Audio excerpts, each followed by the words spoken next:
Welcome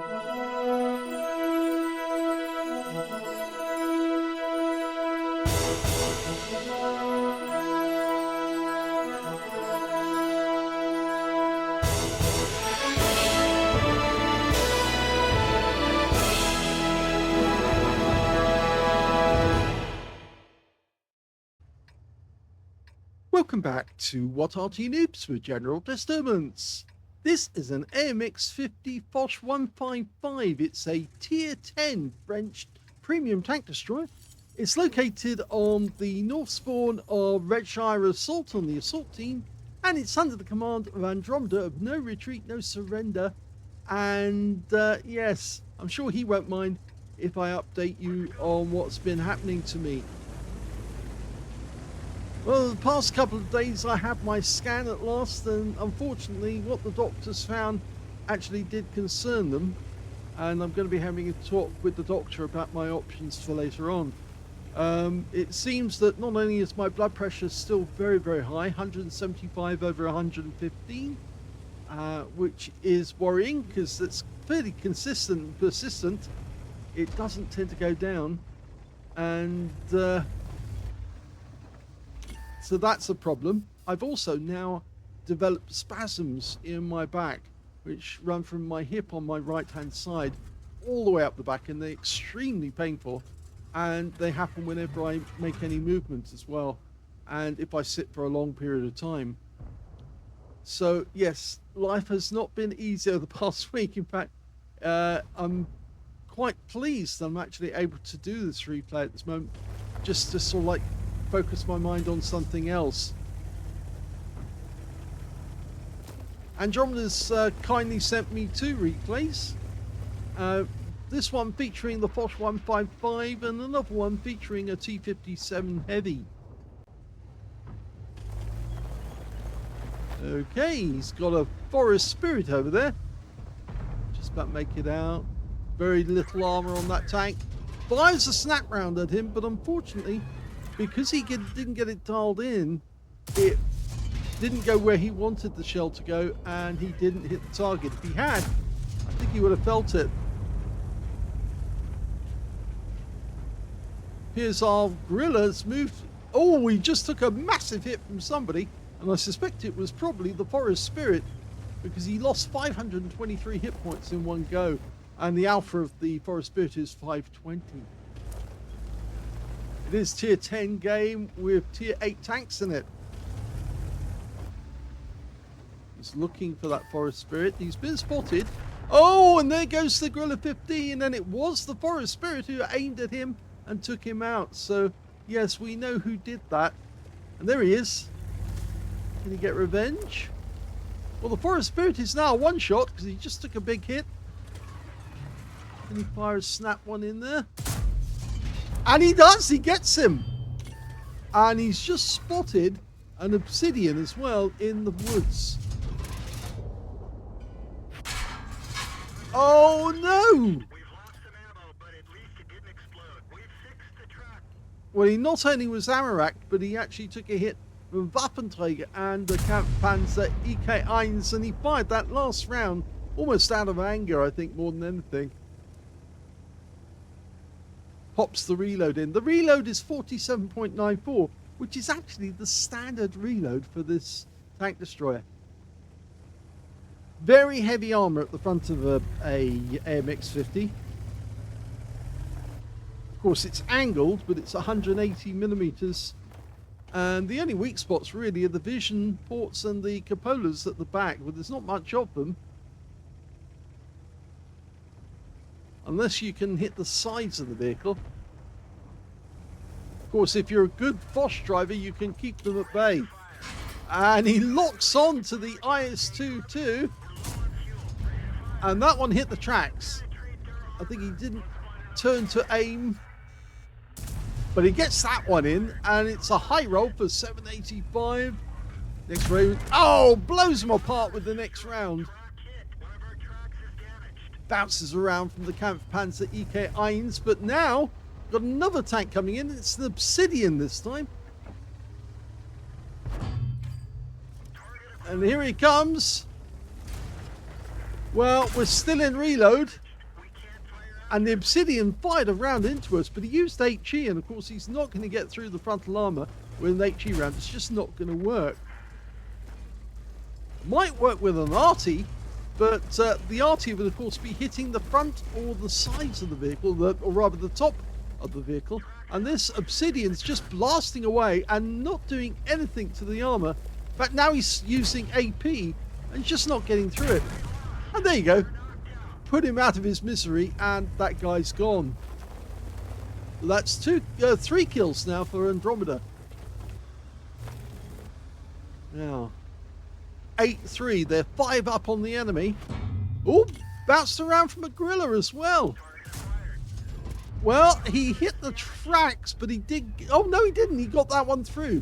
759 hit points. Another high roll. Fired the next one in and didn't get it.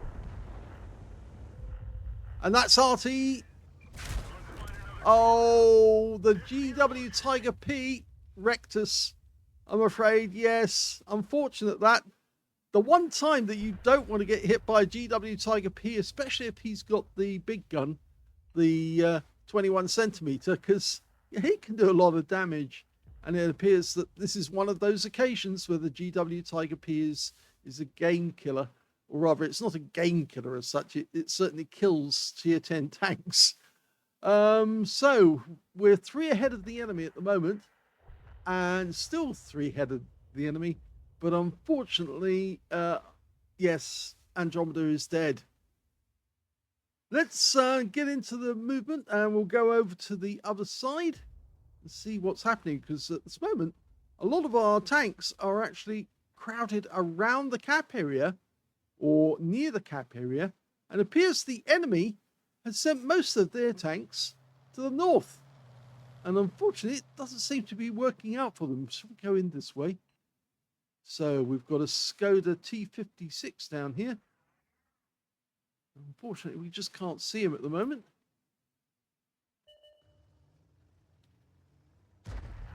Oh, we can see the action now, and the GW Tiger P has just been killed. And the Skoda managed to get a hit on the T110E5. And he's jousting with a 60 TP in there. I think the 60 TP's got the edge, yes. He did. But in fact, it was the G-Saw tank that got the kill. And the 60 TP goes down to a Death Star over to the north. He's over there.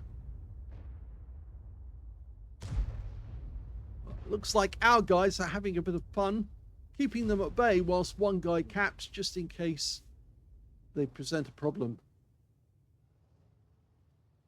Well, it looks like all the action is actually going on over here.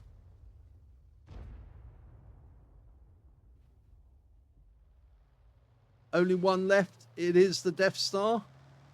There he is, trying to get away from a Brask. Unfortunately, you don't get away from Brask that easily.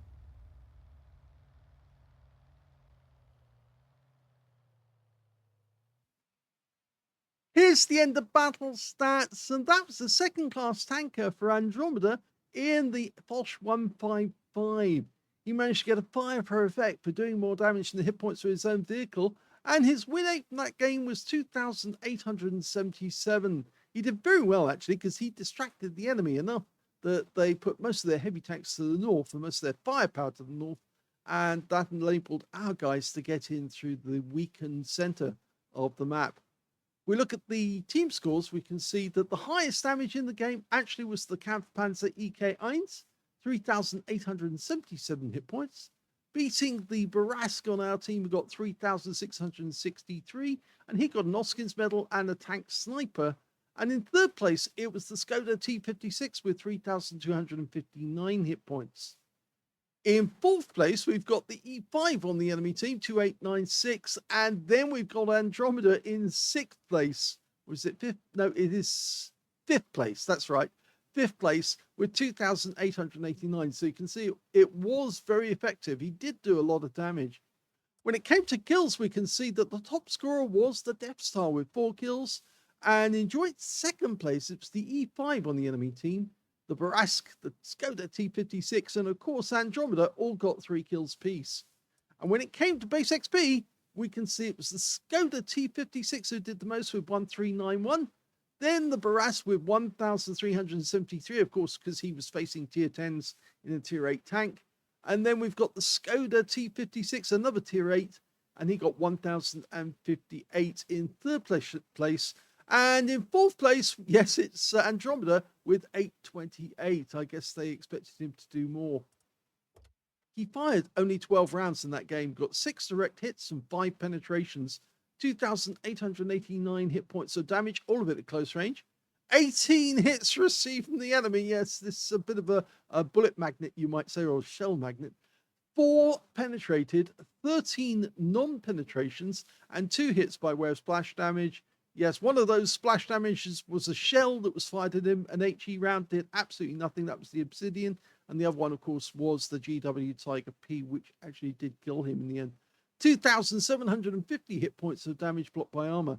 1 enemy vehicle spotted, 4 enemy vehicles damaged, 3 killed, and he got 248 hit points of damage assistance or spotting assist. Now, in that battle, because he was using premium ammo, the heat rounds, he actually made a loss, 71,002 credits loss. Quite considerable. It's all down to the ammo. It's very expensive ammo. Got 5 bonds for it being tier 10, and he took away 5,030 experience points after getting a mission completion bonus. So, not a bad result, because actually I think Andromeda's actions in that battle did actually affect the outcome. I'm pretty certain that the enemy put too much weight of their forces in the north, thinking that, yeah, they could stave off an attack by a Foch, and didn't think about our guys coming up through the center and the south end of the map and capturing the cap area and the castle from the opposite direction. So that's the end of the first replay. Let's have a look at the second one. The second replay is on the Glacier map, northeast spawn, and we're in a T57 Heavy, which is a tier 10 American premium. Or is it? No, it's not a premium, Nigel. It's a heavy, but it's not a premium. It's got an oscillating turret and an autoloader. Okay, the T57 Heavy, first developed in 1951. They had 2 different turrets by 1957, but the only one we see in the game is a 120mm. They actually had a 155mm one as well. That would have been quite an incredible gun, especially if they made it a premium and put it in the game. Then I think a lot of people would have been angling to try and get one. Okay, the EBR obviously went up onto the carrier, but we're headed over to the northeast corner. We're probably going to have to repel shells coming from that EBR 105. Now, as I said, 4-shot autoloader, 400 alpha, and so it's 1600 with 1 clip. That is, of course, if he's using standard ammo or heat rounds. You see 340 mil a pen if he uses the heat. If he uses the HE rounds, it's 515 alpha, but only 60mm a pen.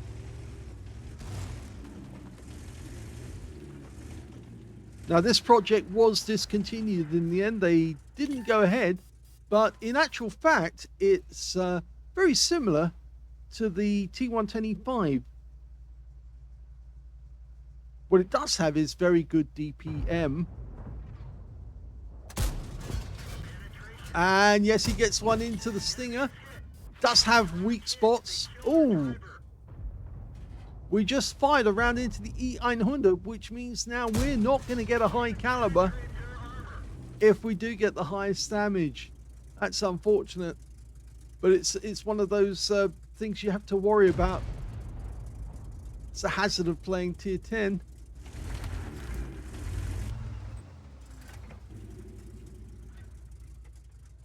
So getting back to health problems, yes, I will try and get as many replays done as I can, but it's only a matter of time. I've got an appointment with my doctor next week to discuss the results, and I know the guys at the hospital. In fact, actually, it was a nice young lady who actually did the scan for me, and she took it from all angles to try and get a good view of the heart.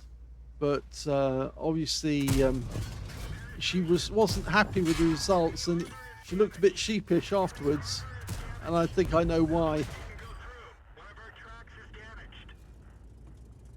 The nurse who took my readings before I went into the examining room was also very, very concerned because the blood pressure, she had to take the blood pressure twice because the first time she took it, she couldn't believe that she was getting those figures. Okay, gets one.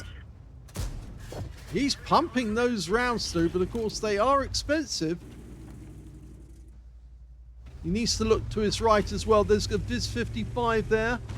He's decided to take that opportunity to go across the gap, and I think that was a wise decision. Now he's going to block this Viz 55 and come around the corner. We've only got 2 shells left though, but he's distracted. One into the mag and didn't get the next one in. Now he probably knows we're on reload, so we need to angle at this point. Well, no, we don't need to angle. He's chickened out. But he's going to have to consider what might happen next. He's decided to push. Oh, he's taking fire. That one went through the heart. Well, it didn't go through. Now, he's trying to get it through the mantlet, and it's not getting through at all. And he's pushing us out so his guys can get a shot.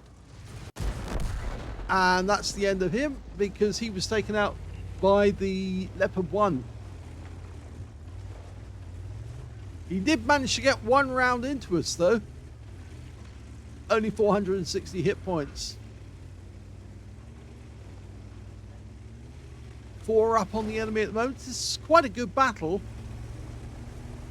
I think the Tessac got rid of that EBR. Ooh. Unfortunately, that was a bit of snap judgment there.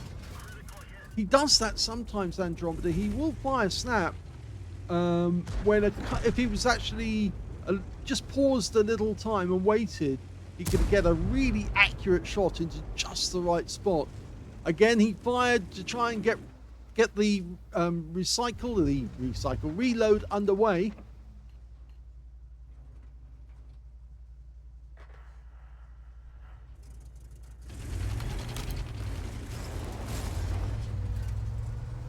Ooh, there's their Leopard.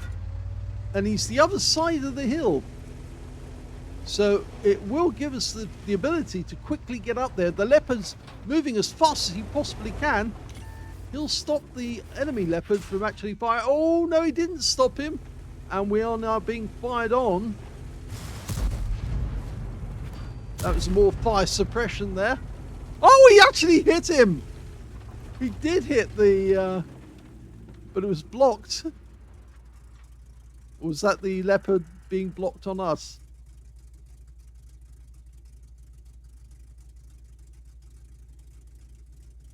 No, I think it was the Leopard being blocked on us. But interesting nonetheless, because our Leopard is now in a position where he might be able to get at the enemy Leopard. So if he stays where he is and keeps trying to fire at us, he is going to come a cropper because they'll come up behind him. The Tessac's moving in. There he is. Go for it. Yes, got a connection. Low roll, but it did work. Now, is he going to come around the corner? No, I don't think he will, because I think he's too occupied, too busy. And that's the end of him. There's only one enemy remaining now, and that's the Viz 55.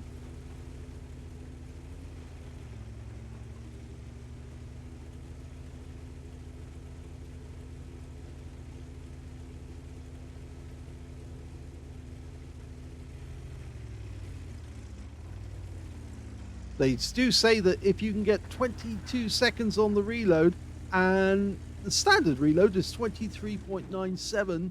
Oh, and that's the end of the game. It's over. Here's the end of battle stats, and that was the third-class tanker for Andromeda of No Retreat, No Surrender in the T57 Heavy. He managed to get a fire for effect for doing more damage than the hit points to his own vehicle, And he got a Hand of God for surviving the battle, having received damage from at least 4 different enemy tanks. And his win 8 was 2,624, which is Unicum standard. We look at team score. We can see the highest damage in that game went to the Death Star on our team, who got the high caliber for 6,941 hit points. Second highest damage went to the Leopard 1, who managed 4,496. And in third place, it was Andromeda with 4,097 hit points. When it came to kills, we can see the Death Star managed 5 kills. 2 kills went to the Leopard 1, the DBV-152, and the Lion on our team. And on the enemy team, their DBV-152 and their Leopard got 2 kills piece. Unfortunately, Andromeda didn't get any on that battle. But when it came to base XP, he's a little higher. Yes, in fact, he's in third place again. Because the Death Star and the Leopard 1 both got 947 exactly. And yes, he came in, well, you might say second with 847, leaving the Lion to take third place with 838. He fired 23 rounds, got 19 direct hits and 10 penetrations, 4,093 hit points of damage, of which 379 were at more than 300 meters. That was the one shot that he got on the Leopard at distance. 9 hits received from the enemy, 4 of them penetrated, 4 non-penetrations, and 1 hit by way of splash. 1,240 hit points of damage blocked by armor. 1 enemy vehicle spotted, 4 enemy vehicles damaged, and 409 hit points of spotting assist in the game. He made another loss, but mostly down to ammo again. 34,187 credits lost, but he did get 30,000 mission completion bonus. Got 7 bonds for this being tier 10, and 2,541 experience points out of it as well. So there you go, 2 different battles from Andromeda, and thank you very much indeed for allowing me to speak about what's actually happened in my health problems whilst we're watching your performance. Yes, so I will try and get as many videos done as I can before I actually have my consultation with the doctor, and just have to wait and see if I'm going to be going into hospital or not. It looks to me like it's that they're going to be giving me some bad news next week. So, because the doctor who did as I said, did the test, and she looked very sheepish afterwards. I think it's because what she saw was not so good. So, anyway, I'll have to wait and see what he actually says. But certainly, the news about the start of the spasms, which happened around about the start of last week, actually. And I've been sort of like putting up with it. It was, this, as I said, the sharp pains running from my hip area all the way up my back, and they're just getting worse and worse and worse. So I'll just have to wait and find out what that is as well. But I don't think I'm going to get an answer to that until the doctor tells me exactly what's going on. So thank you very much, Andromeda, and I will continue to do as many videos as I can.